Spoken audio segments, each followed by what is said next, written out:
Muchas gracias, señora presidenta. Señor ministro, señorías, a lo largo del presente año, hace unos meses, desde el Gobierno, se anunció la paralización de la construcción de la macrocárcel de Zubieta, en Euskal Herria, y de otros macrocentros que estaban previstos a lo largo y ancho del Estado. Por primera vez, la decisión del Ministerio del Interior ha coincidido con la voluntad mayoritaria de la ciudadanía vasca, es decir, que rechaza la construcción de macrocárceles y rechaza el modelo penitenciario que ustedes continúan, ¿no? porque viene de atrás.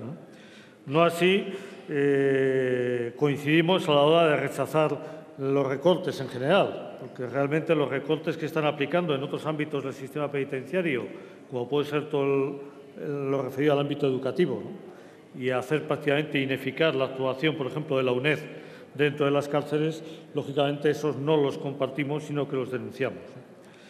Pero sí rechazamos la construcción de las macrocárceles, que supone la plasmación práctica de un modelo penitenciario que no responde a las necesidades de la sociedad, que no responde a la dignidad de la persona humana, de las personas que están en las prisiones, y, desde luego, que no responden al objetivo fundamental que debería tener el sistema penitenciario, que es aquel que recoge el artículo 25 de su Constitución española, que dice que debe ser la resocialización y la reeducación. Y yo creo que no solo es que lo digamos nosotros, sino creo que las cifras son muy explícitas, ¿no? y muy claras, ¿no? El sistema penitenciario español, que consta, según los datos que nos han dado a comienzos de este año, de 70.472 internos, de los cuales 31.399 son extranjeros, con una capacidad de 66.869 plazas a 28 de enero del 2012, muestra una evolución muy preocupante. Del año 1980, en que había 18.583 reclusos, se ha pasado a más de 70.000 en el año 2012. Es el segundo Estado de la Unión Europea, el tercero, en proporción más alta de número de reclusos. No en proporción, sino en cuanto al número de reclusos. En cuanto a la proporción, pues está entre los 10 primeros también, ¿no? Está detrás de Polonia, de los países bálticos, está el Estado español con 153 reclusos por 100.000 habitantes. Es, decía antes, el tercero en cifras absolutas, después de Polonia y el Reino Unido. Pero es que, además, si analizamos qué es lo que pasa con las personas que están en prisión, vemos que se caracteriza el Estado español precisamente por la alta reincidencia. 2 de cada 3 reclusos vuelven a cometer un delito cuando salen de la cárcel. El 13% habían estado en un centro de internamiento de menores. El 80% de las personas que han pisado la celda con 20 años lo vuelven a hacer 4 veces más. El 80% de los reclusos tiene relación con el consumo de drogas, mientras que solo el 20% recibe tratamiento para la desintoxicación. Son cifras que muestran de forma evidente el fracaso de un modelo penitenciario, que es un fracaso social y político. El sistema penitenciario no ha funcionado nunca. Son muchos los expertos que ponen en duda la eficacia resocializadora de la prisión. Y la realidad es esa, es un fracaso total. No ha funcionado nunca. No ha tenido en cuenta la dignidad de las personas que están en prisión. Yo les diría más, al sistema penitenciario no ha llegado la democracia todavía, porque no reconoce precisamente esos principios básicos que el propio texto constitucional defiende y plantea para todos los ciudadanos y ciudadanas. Mire usted, el modelo actual, que le decía que es un modelo que ha fracasado porque la rehabilitación, la función de reinserción a la sociedad es secundaria a la hora de la verdad en un sistema que no hace más que castigar. La realidad está muy lejana a ese artículo 25 de su Constitución española. Es un modelo que lo que promueve es el hacinamiento, la enfermedad mental, la violencia, las muertes en prisión, los suicidios. Es un modelo que tiene infraestructuras obsoletas. Es preciso cambiarlo, modernizar la respuesta frente al delito y la erradicación de la situación infrahumana e ilegal que viven las personas encarceladas y sus familiares. No son necesarios más depósitos de personas abandonadas. El modelo penitenciario español y, en general, el modelo penitenciario en la Europa occidental, con excepciones, es un modelo que sirve de almacén de lo que la sociedad no quiere ver. Es, como decimos en nuestro país, la gambara, el desván, donde se meten las cosas que estorban y que uno quiere quitarlas de su visión, precisamente para que no molesten. Y eso es lo que hace el sistema penitenciario. En vez de preocuparse por la realidad de esas personas que entran en prisión, ¿por qué hacemos precisamente para que no vuelvan a entrar, para que se puedan reincorporar cuanto antes a la sociedad? Por eso decía, no son necesarios más depósitos de personas abandonadas. El modelo penitenciario actual no busca el impulso de políticas de incorporación social, sino que mantiene la penalización, el encarcelamiento, el almacenamiento. En definitiva, contribuye a una criminalización selectiva de colectivos en situación de exclusión social. Y frente a eso hace falta ir hacia un nuevo modelo penitenciario, que es lo que nosotros planteamos, aprovechar precisamente la actual situación que impide avanzar en esa construcción de macrocárceles para plantear un nuevo modelo penitenciario, para hacer un replanteamiento total. Hay que ir hacia un nuevo modelo penitenciario, que tenga en cuenta la dignidad de las personas, que tenga en cuenta la urgencia de reincorporar cuanto antes a esas personas a la sociedad. Y para eso nosotros pensamos que hay que romper el actual modelo, empezando por cumplir la propia legislación del título constitucional y también de otros títulos, como por ejemplo el Estatuto de Autonomía de Gernika, que no es suficiente para nosotros, pero que plantea precisamente la ejecución penitenciaria en los ámbitos más cercanos, ¿no? Y eso es algo que se viene incumpliendo durante 30 años. Pero es que creo que va a ser la única forma de romper el actual modelo penitenciario español, es decir, trocearlo, es decir, llevarlo a sus ámbitos de decisión natural, ¿no? Y precisamente eso es lo que hay que hacer. Hay que ir hacia un nuevo modelo penitenciario que tenga centros de inserción social de pequeño tamaño, que tenga un objetivo de creación de centros socioeducativos, de programas especializados para el tratamiento de drogodependencias y de enfermedades mentales, la creación de unidades hospitalarias extrapenitenciarias, servicios sociosanitarios para personas con enfermedades infecciosas, mentales y patológicas duales, proteger el arraigo social, precisamente para que se puedan impulsar también programas de apoyo social y laboral a la salida de la prisión, cosa que no están ahora mismo en el sistema penitenciario. Por eso nosotros hemos planteado esta interpelación, una interpelación que pretende dar voz a los que no tienen voz, voz a los que no cuentan para la sociedad, incluso para esta propia Cámara. Es decir, son muy pocas las señorías que ahora mismo están siguiendo este debate. Y es una muestra clara de que esas 70.000 personas no están en la cabeza ni de la sociedad ni de los responsables políticos que representan a esa sociedad. Y creo que eso hay que plantearlo con claridad y hay que darle la vuelta. Una sociedad democrática no es plenamente democrática cuando margina a parte de su ciudadanía, cuando no la tiene en cuenta, cuando precisamente lo que hace es prorrogar una situación de exclusión social. Porque también hay que ser claros, quienes están en la cárcel son los pobres, los que menos opciones tienen. Y eso también es una muestra de la esquizofrenia democrática de esta sociedad. Y es un elemento que hay que plantear encima de la mesa. Por eso nosotros queremos dar voz a los que no tienen voz, a esas 70.000 personas. Una voz solidaria,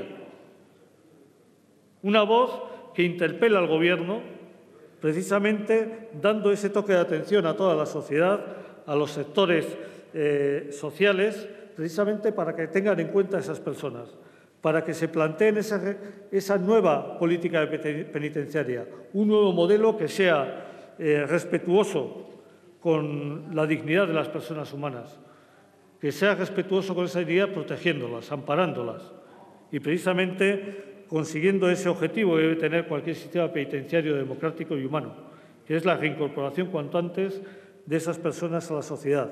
No almacenarlas, de forma perpetua o continuada en grandes macrocentros en los que el funcionamiento, además de los que se han puesto en marcha en los últimos años, pues demuestra que es muy deficiente a la hora de dar respuesta precisamente a las necesidades de esas personas y a los objetivos del sistema penitenciario. Por eso damos voz a los sin voz, planteamos la voz de esas 70.000 personas que interpelan al Gobierno, planteándole que haga esa reflexión, ese replanteamiento del modelo penitenciario, precisamente para conseguir que esas personas sean útiles a la sociedad, se sientan útiles en la sociedad, se sientan consideradas y se sientan precisamente en igualdad de condiciones con el resto de la ciudadanía. Y esa voz, que la hacemos clara, también lo decimos con total claridad, la hacemos de forma solidaria. Y, por cierto, es una voz la que plantea Amaiur en esta tribuna, que solo tiene un mandatario, los 330.000 personas que nos han votado. Y no admitimos ningún otro mandato de nadie, ni del ministro de Interior tampoco. Y precisamente con ese mandato, con esos más de 330.000 personas que son nuestros mandatarios, planteamos aquí esta voz solidaria, dando voz a los que no tienen voz en el sistema penitenciario español. Muchas gracias.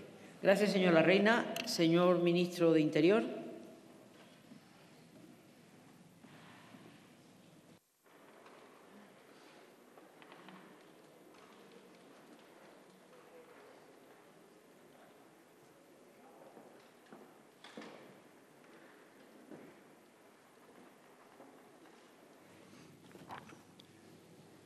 Gracias, señora presidenta.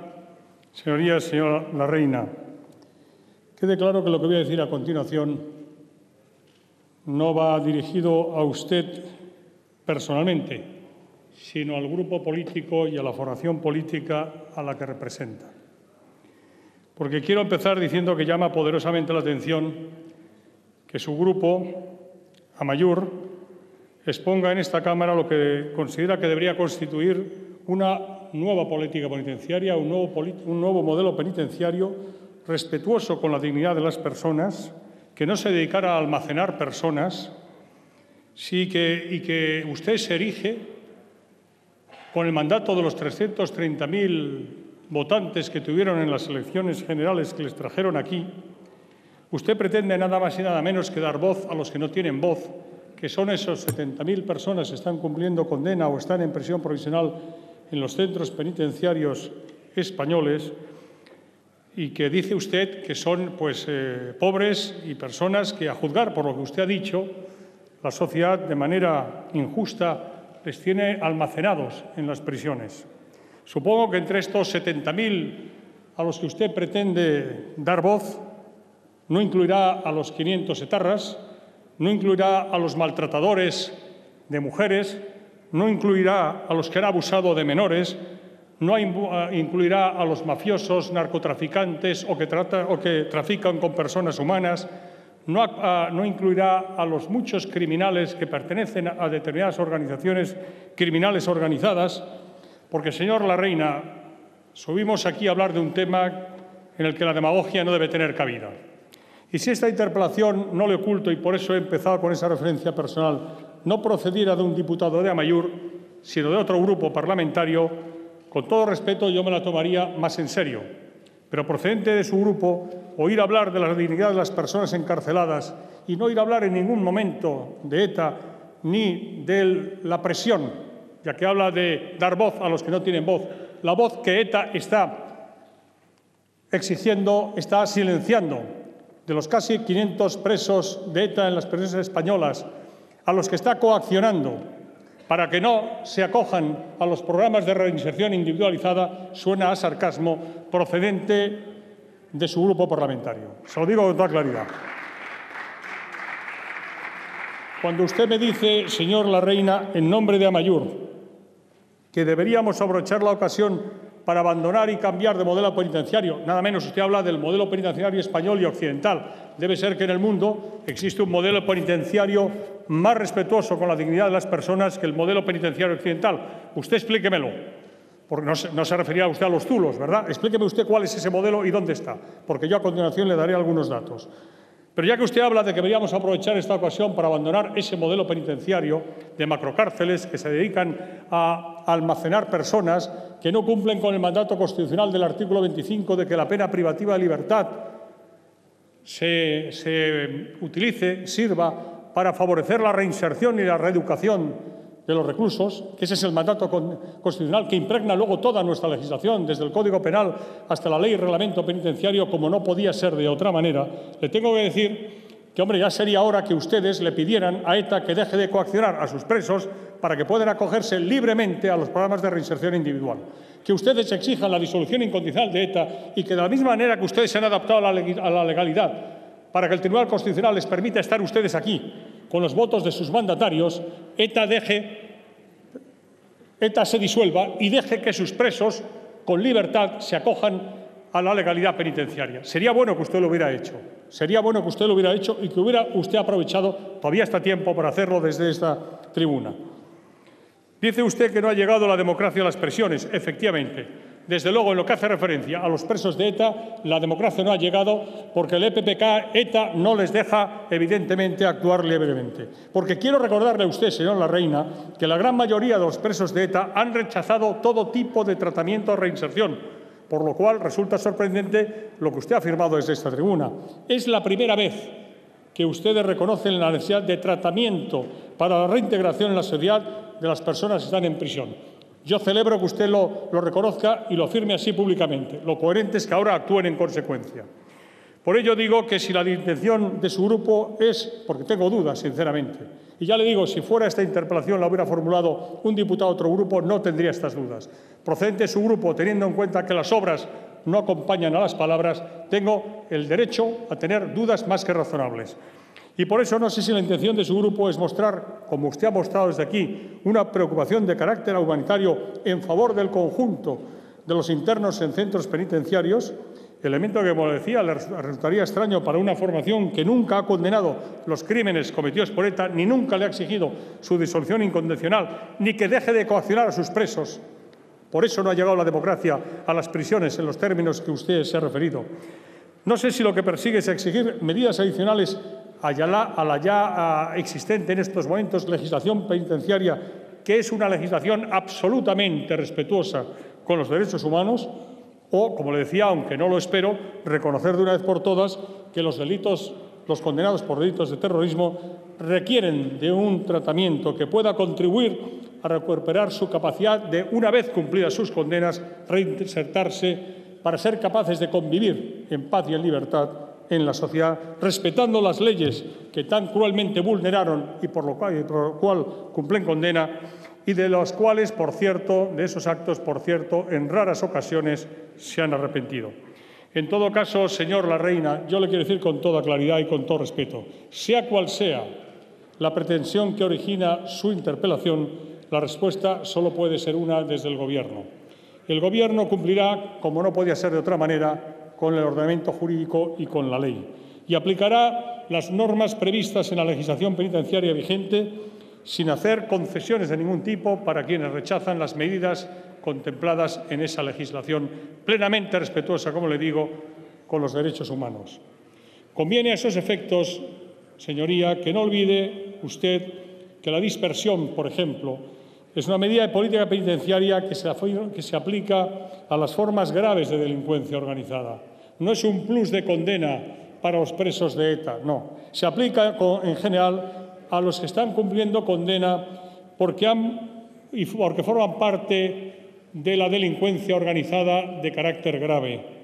Y se viene aplicando con un resultado muy eficaz, tanto sobre organizaciones terroristas, en particular sobre ETA, pero no solo sobre ETA, como sobre grupos de criminalidad organizada, mafias, narcotraficantes, traficantes de seres humanos, etcétera, etcétera. Supongo que a esos no se referirá usted cuando dice que quiere dar voz a los que no tienen voz en las prisiones y que son pobres personas, ¿verdad? Estos están también en las prisiones, y no necesitan de discursos como el que usted ha manifestado. Se trata de que con esta política de dispersión estas organizaciones no puedan continuar ejerciendo su autoridad sobre los presos que están cumpliendo condenas mediante la presión de otros miembros de esas organizaciones que también se encuentran cumpliendo condena. y al someterles a la disciplina de la organización e impedirles de esa manera que inicien el camino de la reinserción. Ese es el objetivo de la política de dispersión en tanto que una modalidad de política penitenciaria. Y en cuanto a las reflexiones relacionadas con los denominados centros tipo a los que usted se ha referido, señor diputado, quiero informarle que su actual configuración es consecuencia de la mejora que comenzó en el año 1990, momento en el que, como sabrá su señoría, se puso en marcha el plan de amortización y construcción de nuevos centros penitenciarios, de tal suerte que las actuales instalaciones penitenciarias españolas responden en términos generales a los más avanzados criterios arquitectónicos, señor Larreina, y de respeto a la dignidad de los internos. Además, los nuevos centros disponen de todos los espacios necesarios para llevar a cabo todas las actividades de intervención y tratamiento que requiere el modelo de individualización científica que rige nuestro sistema de cumplimiento de condena, talleres, aulas, etc. Estos centros cuentan con 14 módulos independientes, equipados con un edificio residencial, un patio y un edificio ocupacional.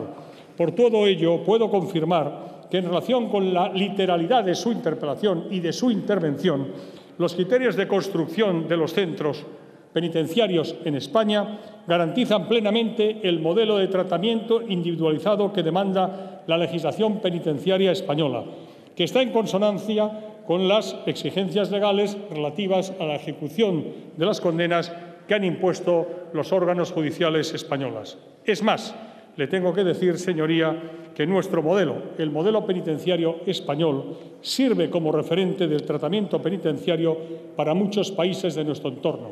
Ahora bien, como usted ha llegado a afirmar incluso que el modelo penitenciario español y, en general, el occidental es un modelo absolutamente inaceptable, yo espero que usted me diga cuál es su modelo alternativo, porque yo creía, y sigo creyendo, por supuesto, que el modelo español y el modelo occidental es el más respetuoso con la dignidad de las personas que están cumpliendo condena, que efectivamente, ante todo y sobre todo, siguen siendo personas y, por tanto, sujetos de los derechos humanos y de la dignidad inherente a la condición de persona. Pero, insisto, no puedo aceptar bajo ningún punto de vista lo que usted ha afirmado respecto del modelo penitenciario español. Si realmente están interesados y preocupados por la reinserción individual, por la defensa y la garantía de los derechos humanos y de la dignidad de las personas que están cumpliendo condena, pueden empezar, porque además ha dicho usted que quiere dar voz a los que no tienen voz en las prisiones, a 70.000 personas. Empiece por lo pequeñito, señor Larreina. Empiece por lo pequeñito y que le resulta muy próximo. Haga un llamamiento desde aquí a los presos de ETA para que comiencen a cumplir la ley en las prisiones y que se acojan al programa de reinserción individual. Mire usted, se hace camino a andar. Empiece usted por ahí y seguramente ganará credibilidad. Muchas gracias. Gracias, señor ministro. Señor Larreina.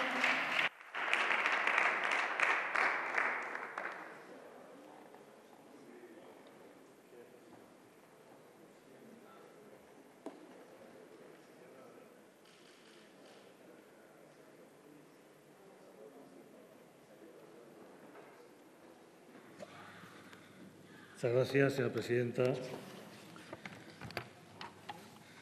Y usted, señor ministro, iba a decir que me ha decepcionado, pero desgraciadamente no me ha decepcionado, porque ha ido por el registro que yo tenía la esperanza de que no cometiese ese error, pero lo ha cometido.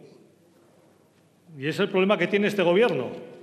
Es decir, este Gobierno encomienda la resolución de los problemas políticos al Ministerio de Interior, que es quien no tiene que actuar en esos temas. Y usted, al final, ha intentado, pues, con lo de siempre, como en otras intervenciones, vincularnos con el tema ETA, etcétera. Y es que usted está fuera de onda y fuera de la realidad, y de la realidad de la propia sociedad vasca. Usted, al final, va a hacer bueno a mayor oreja con esos planteamientos del todo es ETA. Y yo creo que ahí tiene que hacer una reflexión, que no va por ahí la cuestión. No estamos en ese escenario. Y aquí precisamente hemos planteado esta interpelación hablando del modelo global, porque nos preocupa, y nos preocupa. Y desde esta tribuna hemos dicho en muchas ocasiones que nosotros somos solidarios también con el resto del Estado español. Y aunque no seamos españoles, no despreciamos a los españoles y nos preocupan y nos ocupan y queremos ser solidarios también. Y ahora mismo compartimos, muy a nuestro pesar, un sistema penitenciario que consideramos que es nefasto. Y usted hablaba de demagogia, pero usted no me venga con demagogia, diciendo, si yo estoy defendiendo ahora a pederastas, a otro tipo de aberraciones, de delitos aberrantes. Porque no. Y usted lo sabe. Es decir, esas personas también que han cometido esos delitos aberrantes son personas humanas. Y precisamente lo que caracteriza al sistema democrático es que respeta la dignidad de todas las personas sin distinción. Y ese es el elemento, y es la obligación que tiene el Estado de Derecho democrático. Y es lo que le diferencia de otro tipo de sistemas. Y es lo que le diferencia precisamente de esas personas que cometen crímenes aberrantes. Ahora es muy fácil decir, claro, usted está defendiendo. Pues no, pero es que además, hasta cuantitativamente, usted sabe que el 80% de las personas que están en prisión están porque han cometido delitos relacionados nuevamente con su adicción a la droga. Y a esas personas hay que darles respuesta también. Y no hay que confundir la parte con el todo, ¿no?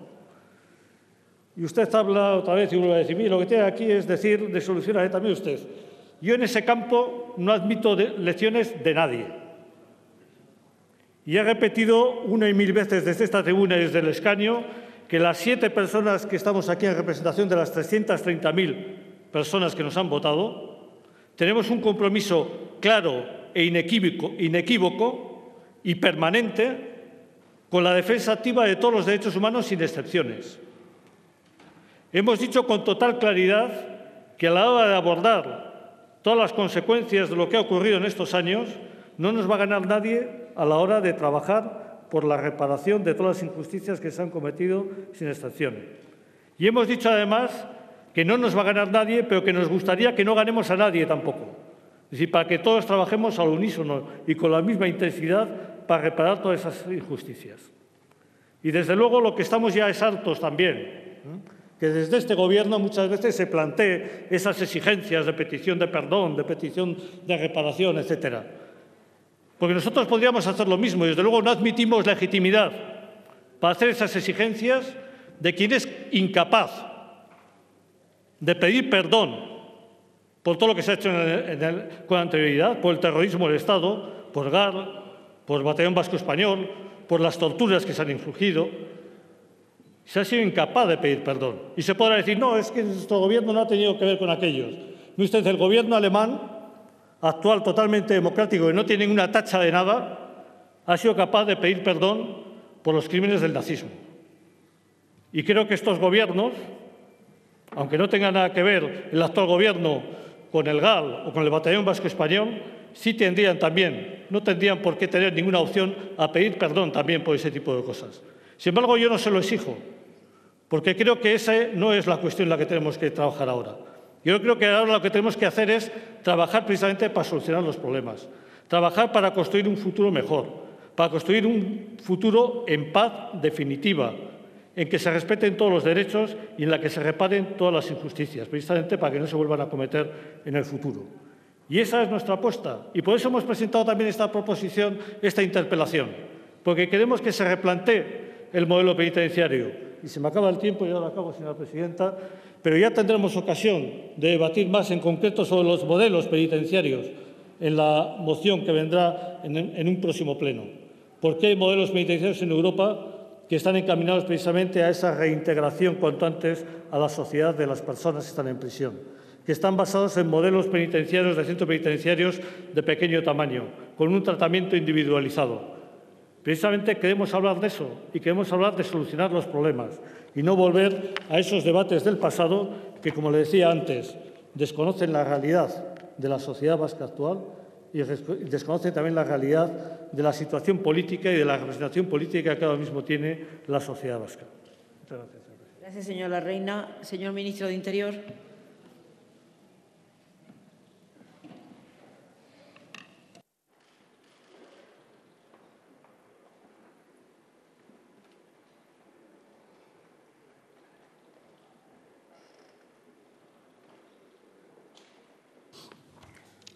Sí, gracias, señora presidenta. Señora Larreina, Si no le he decepcionado, es que no ha ido demasiado mal para mí. Pero lo quiero decir, en fin, en la réplica, efectivamente, ya no se ha dejado usted circunloquios y hemos ido al grano, efectivamente. Porque yo he empezado por decir, y creo que no era un juicio de intenciones, ¿no?, que evidentemente, en primer lugar, quería distinguir su persona del grupo en el que usted habla y al cual a usted representa y desde el cual y en nombre del cual ha hablado desde esta tribuna y ha formulado esta interpelación, por razones obvias. Pero dicho eso, tengo que decir que he añadido que yo hubiera respondido en otros términos si esta interpelación sobre el modelo penitenciario español me lo hubiera formulado cualquier otro grupo parlamentario, pues también por razones obvias, señor Larreina, porque usted es diputado de Amaiur y usted pertenece a Amaiur. Y es evidente que Amaiur algo tiene que ver con el mundo de ETA. Entre otras cosas, porque es el único grupo de la sociedad vasca y de la sociedad española en general que todavía no le ha pedido la disolución incondicional a ETA. Porque es el único grupo que todavía no ha pedido perdón por todas las víctimas que ETA ha cometido durante décadas de terror en el País Vasco y el conjunto de España. Porque mire usted, señor Larreina, usted no, pero es evidente que su grupo sí, y ese mundo al que usted representa no solo no ha pedido perdón, sino que durante todos esos años de terror de ETA ha estado jaleando esos asesinatos de ETA y se ha beneficiado de ese terror de ETA. Y, por tanto, cuando usted habla de perdón, que es un concepto extraordinariamente importante, tanto desde el punto de vista ético y moral como legal, lo ha introducido usted, pero aquí estamos en el Parlamento, y si usted habla del Parlamento, le tengo que decir que el Código Penal establece, evidentemente, que para los que cumplen condena de organizaciones y pertenecen a organizaciones terroristas, para progresar de grado, pues, por ejemplo, pues tienen que pedir perdón, efectivamente, y manifestar su desvinculación de la organización a la que pertenecen. Pero eso lo dice la ley. Otros dicen que es una cuestión religiosa. En todo caso, lo dice la ley. Y una ley aprobada aquí por mayoría absoluta por este Congreso de los Diputados en el año 2003 y plenamente vigente. Yo le digo, señoría, que si hablamos de verdad, en serio, de modelos penitenciarios, estaré encantado de debatir con usted. Espero ansiosamente esa moción que nos va a presentar estos modelos penitenciarios alternativos a los que no respetan los derechos humanos ni en España ni en Occidente. Espero de verdad, con ansiedad, que usted me los presente, porque tengo que decirle con toda claridad que la legislación penitenciaria española está a la cabeza de las legislaciones del mundo en lo que hace referencia al respeto de la dignidad de la persona humana y de los derechos humanos. Y si tiene usted una legislación mejor, preséntemela.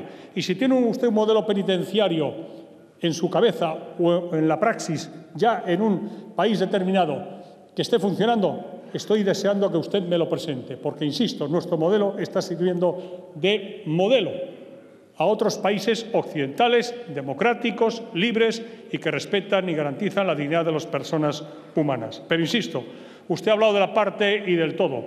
De verdad, hacer grandes discursos, cuando está al alcance de su mano, empezar a hacer camino al andar con pequeñas declaraciones, pero con grandes gestos, como es el de exigir a ETA su disolución incondicional, que no les imponga a los presos de ETA una doble condena, la que están cumpliendo derivada de las sentencias judiciales y que la que les impone a muchos de ellos la organización terrorista, que no les permite libremente acogerse a las programas de reinserción individual. Si usted empezara por ese poco, seguramente llegaríamos a mucho, a que en el País Vasco y el conjunto de España definitivamente ETA formara parte de la pesadilla del pasado y pudiéramos afrontar un futuro de convivencia en paz y libertad en el País Vasco y en toda España. Está en su mano hacerlo y también presentarlo en la moción. Muchas gracias.